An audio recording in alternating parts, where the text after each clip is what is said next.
During the midday lull of the office, Sophie sat beside me, her impossibly short denim shorts leaving a long expanse of smooth, pale leg to brush against mine. The contact was electric, a constant, teasing pressure. I could not resist. My hand closed around her thigh, and I leaned in to whisper, "My bathtub is big enough for two." From that moment, our dance of unspoken attraction escalated, playing out in a series of stolen moments and charged locations. The quiet hum of the conference room, the hidden space beneath my desk, the anonymous intimacy of a taxi, the secluded comfort of my car. It continued on her living room sofa, in the shadowed hallway of her apartment building, within the bright, mirrored walls of a swimsuit shop, and submerged in the cool waters of a water park. It found its way into her bedroom, my living room, and finally, my bathtub. "Is this just a game? What are we?" Sophie asked one day, her question forcing me to confront the truth I had been avoiding. Was she mine? It all began several years ago when my former mentor, Zhao, recommended me for a middle management position at a burgeoning tech startup. Zhao had just inked a deal with the company's founder, securing the role of general manager and a 49% stake in exchange for his expertise. He was tasked with overseeing the core pillars of the business: sales, product, and technology. Zhao brought me on board not just for my experience and capabilities, but because he knew he could trust me. We had a long history of working together, a shorthand that allowed for seamless collaboration. My presence would help him solidify his new position, and in return, I was offered a generous compensation package that was impossible to refuse. Naturally, upon joining the company, Zhao became my direct superior. I settled into the company culture quickly, taking on a portion of the business responsibilities. It was during this time that I met Sophie, a colleague from the product department. Our roles required constant communication, and through the daily cycle of meetings and discussions, we grew familiar. We both skipped the traditional post-lunch nap, and she often spent the break sitting next to my desk, our voices low as we discussed work or traded stories about our lives. A comfortable rapport developed between us. Then came the day she wore the denim shorts. As we talked, my eyes kept drifting to her legs. I had to admit, they were flawless, smooth, and porcelain white. I have no memory of what we spoke about that day. All I can recall is the way she swiveled in her chair, her leg brushing against mine again and again. It was the height of a sweltering summer, and I was in a short-sleeved shirt and athletic shorts. At first, I dismissed the contact as accidental, but as she continued to shift, the touch became too frequent to be unintentional. I looked up and met her gaze. A playful, knowing smile graced her lips as she deliberately pressed her leg against mine one more time. I slid my chair forward, closing the small gap between us. "Do you know how many times you've done that?" I asked, my voice a low murmur. She didn't answer, only repeated the action, a soft, deliberate touch. A surge of boldness washed over me. I reached out and my hand grasped her thigh, my fingers resting high on the soft skin. "My bathtub is big enough for two." Her head dropped, and she turned away, a blush creeping up her neck. My hand remained, and I allowed myself to stroke her leg twice before she gently removed it and returned to her desk. That afternoon, during a team meeting, she sat beside me, her leg pressed firmly against mine from hip to knee. When the meeting ended, she remained, working quietly at the adjacent desk, her occasional accidental touches now met with my own. She never pulled away. Our work often required us to meet with clients outside the office. After that day, she began insisting on joining me, arguing that she needed more direct exposure to customers to better understand their needs. I was happy to oblige, welcoming the opportunity for more time alone with her. I realized I had rarely seen her in shorts before that day. My memory painted her almost exclusively in long pants. Perhaps I had simply never paid enough attention. But after our moment of intimacy in the office, she started wearing shorts and short skirts frequently, especially when she knew we would be leaving the office together. Thinking back on my own forwardness, I felt a pang of guilt. I had been too bold. In an attempt to compensate, I tried to maintain a professional distance whenever we were out together. But Sophie seemed to have other ideas. She would find subtle ways to close the distance between us. In the car, she would sit in the passenger seat, stretching her long legs out so they rested against the center console, inches from my hand on the gearshift. If we finished our work late, I would drive her home. She invited me up to her apartment several times, but we kept things platonic, sharing casual conversation or watching television without ever crossing a line. "If you're free this weekend, you should come over," I'll cook, I offered one day. I'd like that, she replied with a radiant smile. At that point in our lives, both Sophie and I were about 3 or 4 years into our careers. We were at an age where we had grown accustomed to the rhythms of the professional world, familiar with our city and our work, and had managed to save a little money. It was an age ripe for intense emotional pursuits, a time when the passions that had been sublimated during the early years of career building could finally be explored.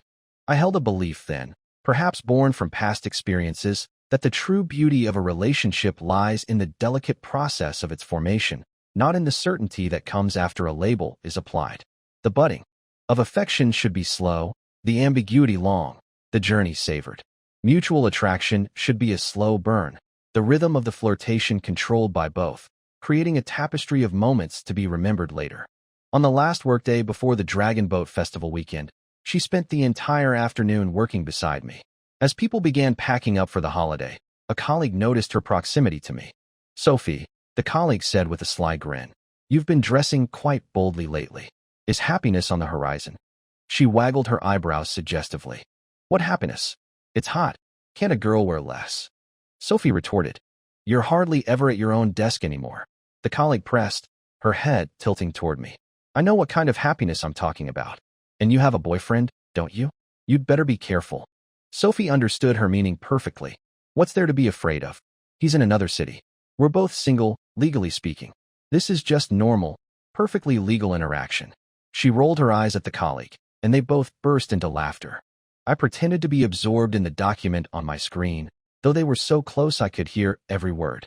I caught a glimpse of Sophie glancing at me from the corner of my eye, but I couldn't bring myself to meet her gaze. "Any plans for the holiday?" another colleague asked her. "Nope, staying in. No one to go out with anyway," she sighed dramatically. After saying her goodbyes, Sophie left. A moment later, my phone buzzed. It was a message from her. "Not leaving yet? The holiday starts tomorrow. I'll be out in a bit." "You left right on time," I replied. "Should I have waited for you to ask me out?" she messaged back. I didn't reply to that one. This, I thought, was the beginning of something wonderful. A perfect ambiguity. I can't pinpoint the exact moment when Sophie and I became so intertwined. Before my mentor, Zhao, brought me into this company, he had structured his entry as a partnership, taking a 49% equity stake. While the founder retained ultimate control, he delegated a significant amount of operational authority to Zhao.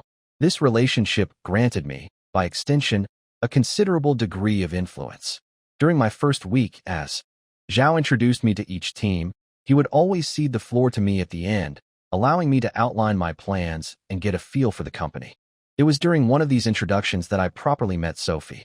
She had been with the startup for 2 years, an early employee, who knew the company's processes inside and out. As the product lead, she reported to the head of the technology team, Mr. Sun. When Zhao met with the tech team, Sophie was seated diagonally across from me. She was impeccably put together, refined makeup, fair skin, slender arms and fingers. She wore a professional blouse with black trousers, and her lipstick was the perfect shade to complement her outfit. She sat with an air of poised grace. As my gaze swept across the room, it lingered on her for a full 5 seconds. Her eyes met mine, and she offered a small, knowing smile. After Zhao finished his remarks, he turned the meeting over to me. I introduced myself and shared my initial thoughts on the company's business, product, and technology, laying out a rough roadmap for the coming year. "I'll be focusing initially on the enterprise side of the business," I explained. "Over the next year, business development and product will advance in tandem. As we secure more clients, we'll use their feedback from discovery, calls, and ongoing business to refine our product suite, ensuring we're delivering real value. This means I'll be spending a lot of time getting familiar with our current products and working closely with the product team." At this, Sophie looked up at me. I knew then that she would be my main point of contact. "Excellent, Mr. Lee," said Sun, the head of technology. "Our product team has 4 members, and Sophie is the lead. She's been here since the early days and knows the product inside and out. Sophie, you and your team will support Mr. Lee and keep him updated." Sun's enthusiastic cooperation was expected. "That's great, but please, Mr. Sun, you're too formal. Especially with Mr. Zhao here. Calling me Mr. Lee feels out of place. We're all colleagues. Let's keep things casual and just use first names. All these titles are too stuffy." I always insisted that no one call me Mr. Lee in Zhao's presence. A junior employee I was mentoring once made that mistake, and I corrected him on the spot. Zhao, however, had overheard and supported the junior. Calling you Mr. Lee is appropriate, he had said to me. You'll be managing a lot of things soon. The title fits. Zhao, I had replied. I don't mind it normally. But when you're standing right here, there's only one Mr. in the room, and that's Mr. Zhao. He had chuckled at that and handed me a cigarette. My loyalty to him was absolute. He was my mentor, my boss, a brother, the one who had guided my career. After I shared my preference for a more casual address with Sun, my eyes flicked back to Sophie. She was still watching me intently. Zhao, that's all from me for now, I said, turning back to my mentor. All right, he announced. Let's wrap this up. Everyone can get back to work. We'll meet with the project team next. As the tech team filed out of the room, Zhao sent me 100 yuan on my phone. Can you run downstairs and grab me an Americano and a sandwich? He asked. I understood his unspoken gesture. Ever since I started working for him, whenever he asked me to run these small errands, he would always send enough money to cover my own order as well. He was a man of subtle kindness, always ensuring his people were taken care of. I walked out of the office and was about to close the elevator doors when Sophie slipped inside. Mr. Lee, she greeted me with a bright smile. Hi, Sophie. Heading down too. You remembered my name so quickly, she said, looking genuinely pleased. Of course, Sun just introduced you in the meeting, I said, waving a hand dismissively. And please, I meant what I said. No more Mr. Lee. I'm about to start calling your boss, old Sun. She laughed. All right. I'll be working closely with you on the business and product side of things, so please take care of me. Definitely. I'll be counting on you to show me the ropes. I'm still the new guy, after all. The elevator reached the ground floor. I held the door for her, gesturing for her to exit first. As I stepped out, I saw her waiting by the elevator bay. Tell you what, I said on impulse. Let me take care of you first. Come on, I'll buy you a coffee. She stood there, her hands clasped behind her back, and took a playful hop forward. Well, in that case, it would be rude to refuse. We walked to a nearby coffee shop, the conversation flowing easily between us. But the first time Sophie truly caught my attention wasn't in that conference room. It was on my very first day at the company. I was sitting on a sofa in the guest reception area near the front desk, waiting for the HR director to greet me. My seat was angled towards the reception desk, giving me a clear view. And that's when I saw her, the very first colleague I laid eyes on. It was Sophie. She was standing in front of the reception desk, her back to me, organizing a stack of documents. Then, she walked over to a paper shredder, ready to dispose of a few sheets of paper. The shredder was on the floor, not elevated on any kind of stand. To reach it, she had to adopt an awkward posture, somewhere between bending over and squatting. She was wearing a pink one-piece dress, white over-the-knee stockings, and white tennis shoes. With her hair pinned up, she bent over, presenting a view that was, for me, utterly captivating. It was my first impression of her. I sat there on the sofa, one leg crossed over the other, watching her every move. After a moment, she seemed uncomfortable, so she adjusted her dress and then knelt gracefully in front of the machine. Half a minute later, she stood up, smoothing her stockings and the hem of her dress. This entire little scene unfolded directly in front of me. She seemed completely unaware of my presence behind her. It was only when the HR director approached and called my name that she realized she had been observed. She spun around, her eyes wide as she saw me. As I stood up to shake the director's hand, I met her gaze with a sideways glance. That was the first time we truly saw each other. Whether out of shyness or something else, she quickly lowered her head and hurried away into the office. When I saw her again in the conference room, dressed in professional attire, I couldn't help but think to myself that a woman with her figure and fair skin could truly pull off any style, from cute to corporate. Our first real conversation, on the way to and from the coffee shop, was surprisingly free of any awkwardness. It felt as if there was no ice to break. We chatted cheerfully about where to eat lunch, the vibe of the office, and roughly where we each lived. It turned out we both lived about 5 kilometers from the office, with her apartment only about 3 kilometers from mine. In a city this vast, that practically made us neighbors. Our desks were also relatively close. The office layout was open plan, with only the founder and Zhao having private offices. My desk was in a corner at the back, which gave me a panoramic view of the entire office and nearly all my colleagues. It was a large desk, easily big enough for 3 people. Sophie's desk was on its own, diagonally in front of mine, with her small team seated in a row before her. During lulls in the workday, my eyes would often drift in her direction. I noticed her small habits, the way she'd cross her legs, tuck a hand between her thighs, bend over to pick something up, or adjust her stockings. Each movement drew my attention. She always sat with a perfectly straight back, giving her an air of exceptional grace. I couldn't help but admire her figure and her daily choice of attire. Over the next 2 months, we communicated about work almost every day. She learned that I liked Americanos and would often bring me one in the morning, though I couldn't recall ever telling her my preference. In return, I would sometimes treat her and her team to drinks or snacks. We developed a warm, easygoing relationship, free from the usual constraints of hierarchy. The Friday night before the leg-touching incident, we were both working late, as had become common during a particularly busy period. We were often in the office until 9. That evening, as I stared blankly at my computer screen, lost in thought, I felt a gentle pressure on my shoulders. It was Sophie, massaging the tension from my neck. I hadn't even realized she was behind me.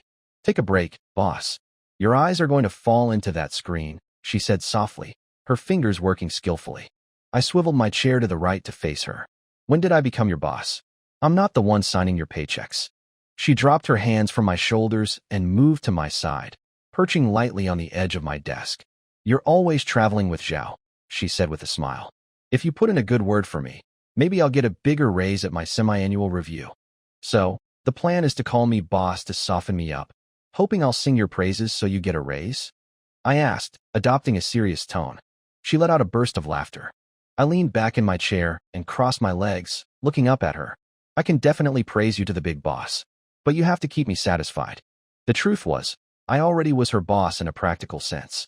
Half of her performance review score came from me. The other half came from the head of the tech team, a formality of the organizational chart. Hearing my words, a hint of shyness colored her features. "Where have I ever left you unsatisfied?" she asked, her voice taking on a slightly coquettish tone. "I do everything you ask. Is there something else you need?" I immediately realized my comment had been inappropriate. My brain was fried from the long day. "I'm just kidding," I said, standing up. "Call me whatever you want. Just don't call me that in front of Zhao, or I'll be in for it. And if I get in trouble, there'll be no one left to put in a good word for you." We bantered back and forth like that, lightening the mood. The 3 other members of her team, who had been listening in, chuckled and occasionally joined the conversation. "It's 8:15, I said, checking the time. "Tomorrow's the weekend. Let's call it a night. You can all take taxis home, on the company." Hearing they could leave, the 3 junior team members packed up with lightning speed. "We won't disturb you two any longer, Sophie," one of them called out before they vanished into the elevator. "Bye." Company policy stated that taxi fares were reimbursable for work after 8:30, but rules are made to be bent. The team was exhausted and leaving. 15 minutes early wouldn't hurt anyone. Even though they weren't officially under my department, it was a decision I had the authority to make. Sophie and I finished packing our things at the same time, an unspoken synchronicity between us. As I passed her desk, I asked, "Ready to go?" "Yep, all set," she replied, looking up at me. "Let's go then." She walked out of the office ahead of me. I turned off the lights and the air conditioning, and we stepped into the elevator together. Knowing we lived in the same direction, I said jokingly, "The boss is offering you a taxi ride home. You in?" She glanced at me sideways. "Sure. First a free meal, now a free ride. I guess I should thank you," she said, falling into step beside me. I hailed a cab, and we both got into the back seat. She opened her door first, sliding onto the seat before pulling her legs in and shuffling toward the middle. This left me with less space than I expected when I got in. The air was thick and hot, a typical June evening, and the driver had the AC blasting. Sophie was wearing a pair of pink, athletic-style hot pants. We had never been this close before. I had only ever admired her outfits from a distance. Now, with her right beside me, I couldn't help but glance over. Through the thin material of her shorts, I could faintly make out the outline of her underwear. After a few minutes, she started to look cold, rubbing her thighs and knees. "It's freezing," she whispered. "I thought you had a jacket at the office. Didn't you bring it?" I asked, looking at her. The intense cold had drained the color from her legs, making them look almost translucent, as if she were wearing a layer of fine silk stockings. She shook her head. "I was going to leave it at the office. I didn't expect the AC in here to be this strong." I shrugged off my suit jacket and draped it over her legs, covering her shorts completely. Here, I said. Don't want you getting frostbite. She swatted my arm playfully. The driver, hearing our exchange, glanced at us in the rearview mirror with a knowing smirk and turned the air conditioning down. Even at 9 o'clock at night, the elevated highway was a parking lot. We sat in silence, each scrolling through our phones. The exhaustion of a long week settled over us, leaving little energy for conversation. The car's temperature was now perfect, and I felt a wave of drowsiness. But with Sophie next to me, I fought to stay awake, feeling it would be improper to fall asleep. She, however, let out 3 consecutive yawns, covering her mouth each time. Ugh, I'm so tired, she murmured. Go ahead and sleep for a bit, I told her. We've probably got another 20 minutes before we get to your place. I'll wake you up. Okay, she replied, her voice sleepy. She closed her eyes, and within 2 minutes, her head lolled sideways, coming to rest on my shoulder. At that point, my feelings for Sophie were mostly professional. I saw her as a competent colleague, a good partner at work.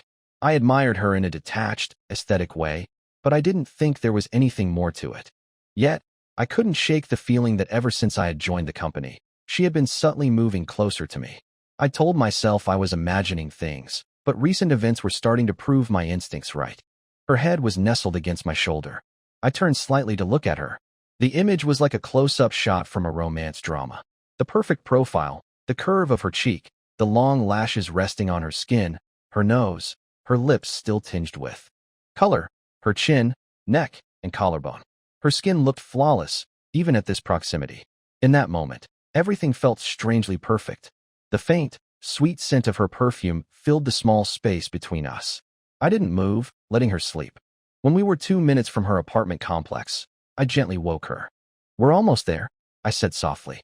She stirred, slowly becoming aware of her position. She pushed herself upright, her hand bracing against the seat. Her eyes, still hazy with sleep, met mine. You didn't do anything to me, did you? She asked, a mischievous glint appearing in their depths. I held her gaze. Do what? You must be a heavy sleeper. You're lucky it was me sitting next to you. The taxi pulled up to the entrance of her complex. I suggested the driver take her right to her building, but she leaned in close, her expression full of playful conspiracy. Her lips brushed against my ear as she whispered, trying to find out exactly where I live. Want to come up for a bit?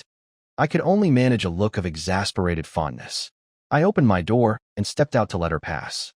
She slowly slid across the seat, her movements deliberately alluring. She handed me my jacket and then turned and walked into the complex without a backward glance. As the taxi pulled away, my phone buzzed with a new message from her. Does my jacket smell nice? It was followed by a winking emoji. Your trouble, I texted back. I'll get you back for this. After that night in the taxi, Sophie's presence in my daily routine grew. She would frequently stop by my desk to chat, discuss work, or pull me into a conference room to explain some aspect of our business strategy. I tried to limit the time we spent alone in those rooms, conscious of the potential for office gossip. Her advances were never forceful. They were gradual, a gentle and persistent pull that I found comforting rather than overwhelming. I knew, with a growing certainty, that something more was bound to happen between us. She started bringing me breakfast some mornings. We began eating lunch together more often. We both had a coffee habit, and she would check if I had ordered one. If I was busy, she would bring one back for me. We greeted each other every morning and every evening. Sometimes I would look over at her and find her already looking at me, a quick smile flashing across her face before she turned back to her work. That night in the taxi was the spark. It ignited an ambiguity between us, a space where light physical contact became permissible. But I was careful to keep it subtle, a touch on the arm, a brief brush of hands, nothing. That would be obvious to our colleagues. I tried to remain rational. I was keenly aware of my position in the company and my relationship with Zhao. An office romance could lead to complications, and I wanted to avoid them. Sophie, however, was patient. Even when I would deliberately create distance, she never mirrored my coolness. She remained her warm, playful self, continuing her gentle pursuit. She didn't play games. If I pulled back, she didn't punish me by doing the same. Her consistency was disarming, allowing me to relax around her. And her naturally mischievous nature meant she was often the one initiating. And so, inevitably, we arrived at the moment described at the beginning of this story. The lunch break, the shorts, her leg against mine. She was becoming bolder, initiating physical contact. As her bare legs slid against mine, a silky, electric sensation shot through me. I found her impossible to resist. After weeks of simmering tension, her touch was the final straw. I gave in, placing my hand on her thigh and squeezing gently. The flesh was soft and yielding beneath my fingers. Her legs were, without a doubt, the most exquisite I had ever touched. When I whispered the line about my bathtub, I was testing her, wanting to see if she would be flustered. She was, and it was endearing. It confirmed what I already suspected. She was as invested in this as I was. That afternoon was the first time our intimacy truly escalated. After I caressed her leg, she removed my hand just as our colleagues began to stir from their lunch breaks. As she stood to leave, I reached out and gave her thigh one last squeeze. The unexpected touch made her stumble, and she had to catch herself on my desk. "What do you think you're doing?" she hissed, glaring at me. I stood up, closing the space between us. "You could do that too, you know." She stared at me for a second, then wordlessly turned, grabbed her laptop, and went to the restroom. When she returned, her expression was neutral. She walked straight to my desk and sat in the empty chair beside me. "So, you like pressing your leg against mine?" I thought. "Let's see how you like it for a whole afternoon." At first, she seemed a bit stiff, her movements small and fidgety. She would press her legs together, pointing her toes to the floor, her knees angled toward me as she swiveled her chair. Then she would cross her legs, tucking her hand between them and bouncing her foot slightly. I turned towards her and tapped her thigh. "Sophie, take a look at my screen for a second." The sudden contact made her jump. She turned to me, her voice a low whisper. "What are you doing? Someone will see." As she spoke, she was already angling her chair closer to mine. "From this angle, no one can see a thing," I said. "Besides, you're the one who started it at lunch." "You're infuriating," she muttered. "What did you want me to look at?" "I just wanted you closer." She pinched my arm hard and jabbed my thigh with her knee, making me wince. I watched her, a hidden smile playing on my lips. "You started this," I thought. "Let's see who gets flustered first." Later that afternoon, the founder called a meeting with all department heads and mid-level managers. I took a seat at the head of the conference table and gestured for Sophie to sit in the chair next to me, on the outside edge. Throughout the entire 40-minute meeting, her leg was pressed against mine. The constant, silky contact was distracting, making it nearly impossible to focus on the discussion. The meeting ended around 4 o'clock. I was scheduled to meet a client, and as Sophie saw me packing my laptop, she asked where I was going. When I told her, she asked if she could come along.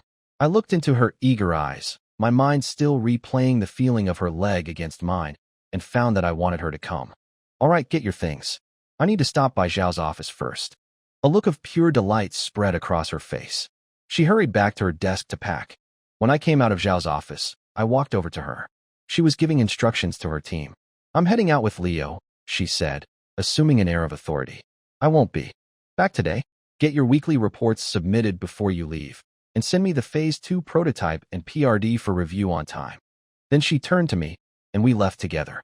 In the elevator, she said, "Wait for me on the ground floor for a minute before we get a taxi." "What for?" I asked. "The company gave me a car. We can drive. I'm parked in the garage." "When did you get a car?" she asked, surprised. "Last Monday." "You have a car and you don't even offer me a ride home?" she said, her tone playfully reproachful. "You never asked.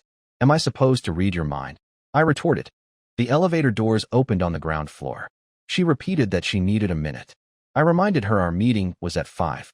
She leaned in close, tilting her head up to look at me, her voice dropping to a sweet, pleading tone.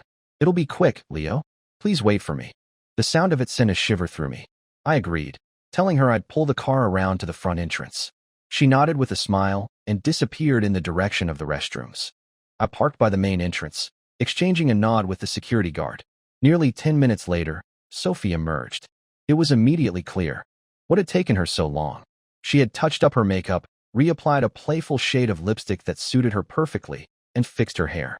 As she slid into the passenger seat, I noticed something else. Her legs seemed even paler and smoother than before. She had gone to the restroom not just to fix her makeup, but to put on a pair of sheer stockings. "That was a long 10 minutes. I commented, trying to steer the conversation back to neutral territory, worried that our earlier intimacy might make things awkward. "It takes time for a woman to look her best," she shot back. 10 minutes is nothing. You have no idea." "I guess not. Does it really take 10 minutes to put on lipstick? In response, she lifted her left leg and propped her foot on the dashboard. The move stunned me. She had slipped off her shoe, revealing the sheer white stocking that encased her foot and ran all the way up her long, shapely leg until it disappeared beneath the hem of her shorts. She wiggled her toes. See? Not just lipstick. I put these on too. She saw me staring, unable to speak, and added, Feel like getting a little closer? They're very silky. Get your leg down. I managed to say, my voice a little hoarse. I need to see the side mirror. Sophie was in high spirits for the entire drive, acting as if we were on a road trip. She took selfies, posed for pictures, and snapped photos of the passing scenery, even insisting on taking one of us together.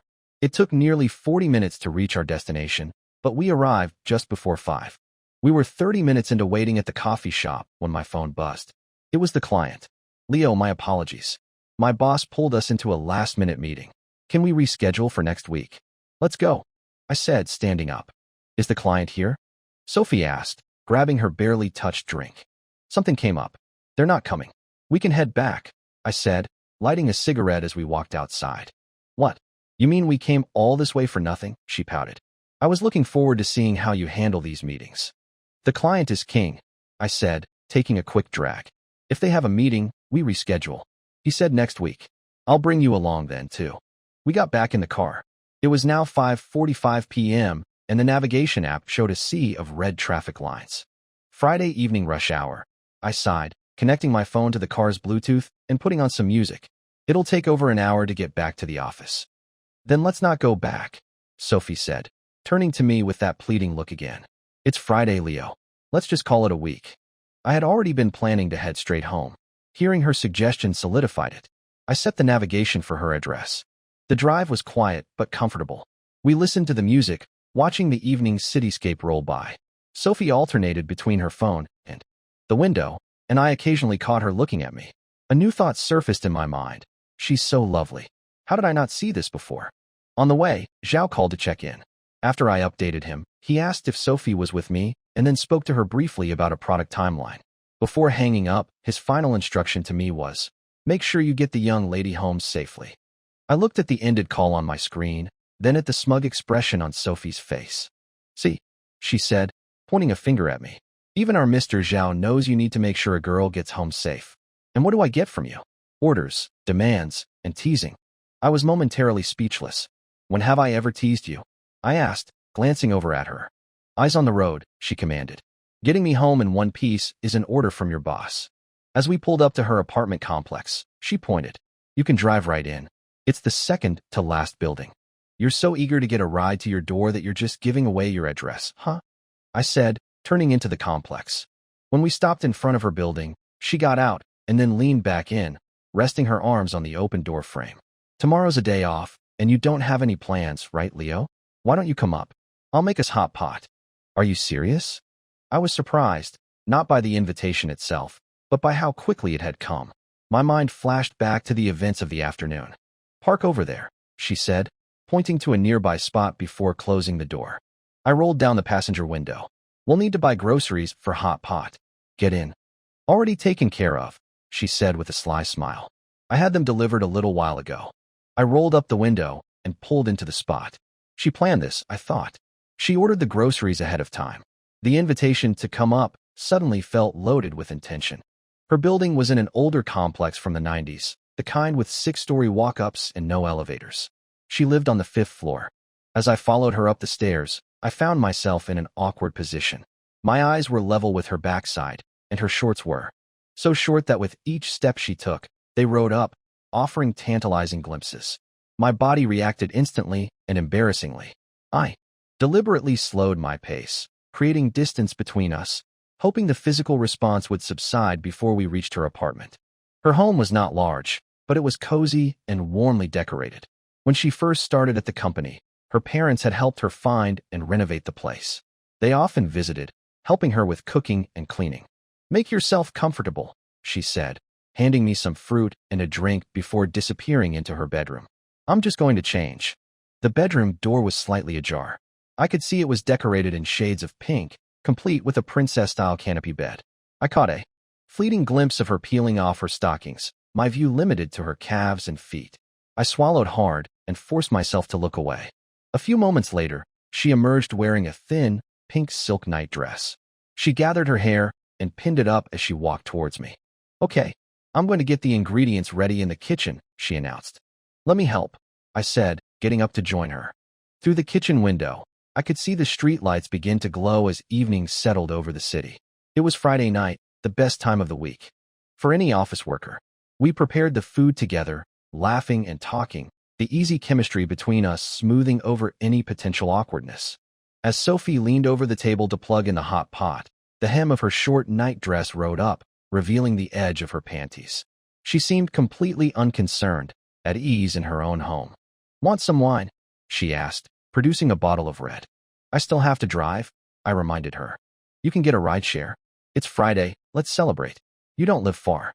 You can just take a taxi and pick up your car tomorrow." Her enthusiasm was infectious, and I didn't want to spoil the mood, so I agreed. She found 2 wine glasses, and I uncorked the bottle, pouring a small amount into each. "Let's take it easy," I said with a laugh. "If I drink too much, I might not be able to leave. There's a sofa and a guest room. If you pass out, you can sleep here," she said matter-of-factly. Then she added, "But the master bedroom is taken, so don't get any ideas." She complained that my pour was too formal, like something from a business dinner. "It's just us here," she declared, taking the bottle from me and filling both glasses to the brim. We clinked them together and took a large gulp. The combination of the wine, the steaming hot pot, the soft lighting, and the simple fact that it was Friday night created a perfect, intoxicating atmosphere. For me, there was one more element: Sophie's beauty. All the moments from the past weeks, the taxi ride, the stolen glances, the electrifying touches that afternoon, her leg in the car, and now this intimate dinner, coalesced into a powerful, undeniable attraction. Sophie seemed to let go of all her inhibitions. After the wine, she brought out beer. She curled up in her chair, hugging her knees to her chest, a position that left little to the imagination, completely oblivious, or perhaps indifferent, to my presence. I don't remember how it started, but she made a bet with me. She dared me to lift her from the chair and carry her to the sofa while she remained in her curled-up position. If I failed, I had to chug a whole beer. I wrapped one arm around her back and the other under her legs and lifted.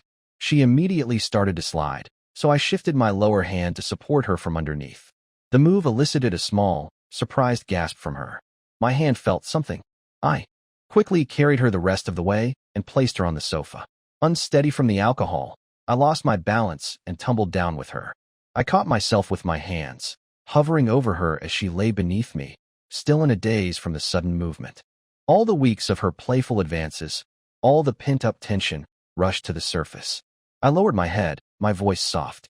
"What's wrong?" She came to her senses, one hand flying down to cover herself. She looked up at me, and then, in one swift movement, she lifted her head and kissed me.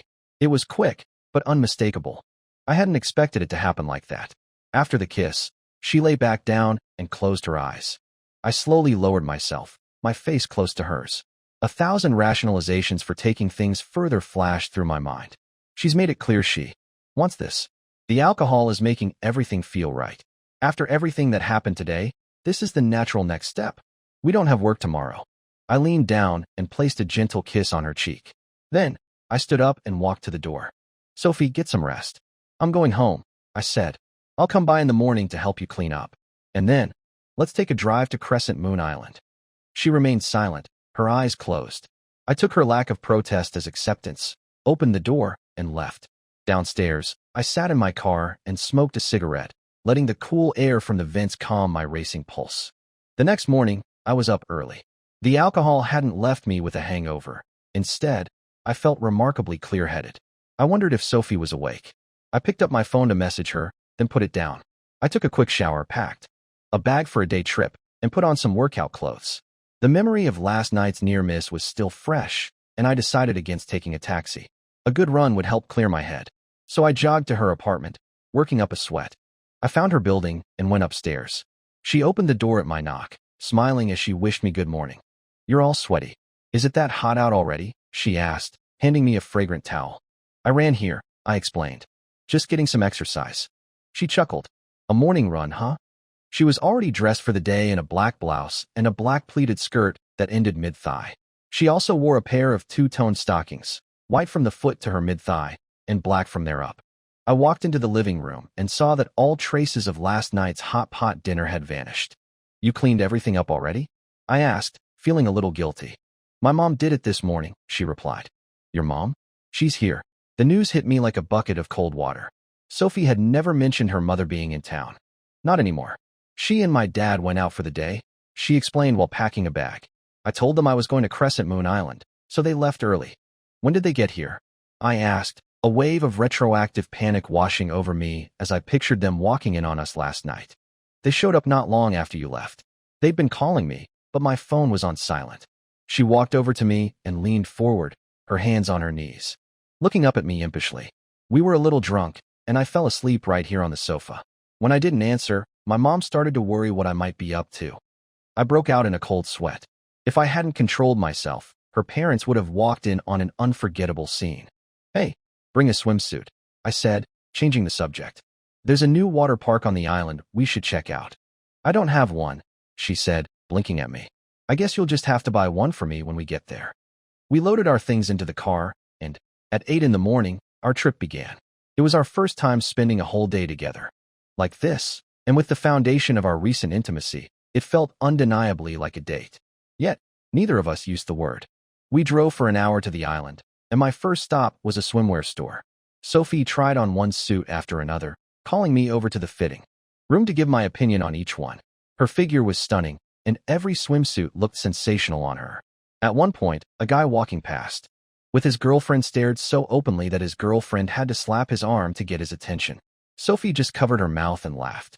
She had me take dozens of photos of her on my phone as she posed playfully in the store's photo area. In the end, she chose a pale lavender bikini. We spent the rest of the day exploring the island, from the forest park to the aquarium to the amusement park. We were surrounded by couples holding hands, but we just walked side by side, our arms occasionally brushing. Several times, I thought about reaching for her hand, but the moment was never quite right. Then, as we were crossing a street, I took my chance. I grabbed her hand and held it tight, tucking our joined hands into my pocket so it looked like she was holding my arm. She tensed at first, her arms stiff and unmoving, but she didn't pull away. We walked like that for a few hundred meters before her hand slipped from mine, leaving the space between us charged with a new and unspoken understanding.